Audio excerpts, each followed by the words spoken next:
লিলুয়ার জয়পুরবিল ১৬ নম্বর জাতীয় সড়কের সার্ভিস রোডের পাশে আবর্জনা স্তূপ থেকে উদ্ধার এক অজ্ঞাত পরিচয় ব্যক্তির মৃতদেহ। এদিন সকালে মৃতদেহ উদ্ধার করে ময়নাতদন্তের জন্য পাঠায় লিলুয়া থানার পুলিশ। মৃত ব্যক্তির শরীরে আঘাতের চিহ্ন দেখা গেছে। সম্পূর্ণ জায়গাটি পুলিশ ঘিরে রেখে তদন্ত শুরু করেছে। ঘন্টু গোপাল মণ্ডলের রিপোর্ট, জিএম নিউজ, হাওড়া।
না, আজকে সকালবেলা আমরা একটা খবর পাই যে এখানে একজন একটা ডেড বডি মেল আছে।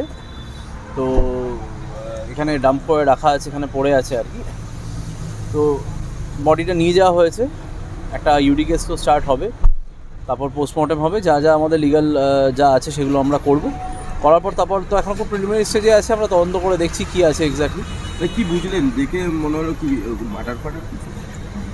এবার তো পুরোটা তো চিহ্ন ওটাই বলছি, মানে পুরোটা তো ওটা তো পোস্টমর্টেমের পরেই বোঝা যাবে। তো এটা এখনই কমেন্ট করাটা ঠিক হবে না। কোনো ঠিকানা পত্র কিছু পাওয়া যায়? না, এটা আছে, এখনও বডি আইডেন্টিফাই হয়নি, এটা আমরা আইডেন্টিফাই করার চেষ্টা করছি। বডি আইডেন্টিফাই হলে ব্যাপারটা অনেকটা সহজ হয়ে যাবে। ঠিক আছে।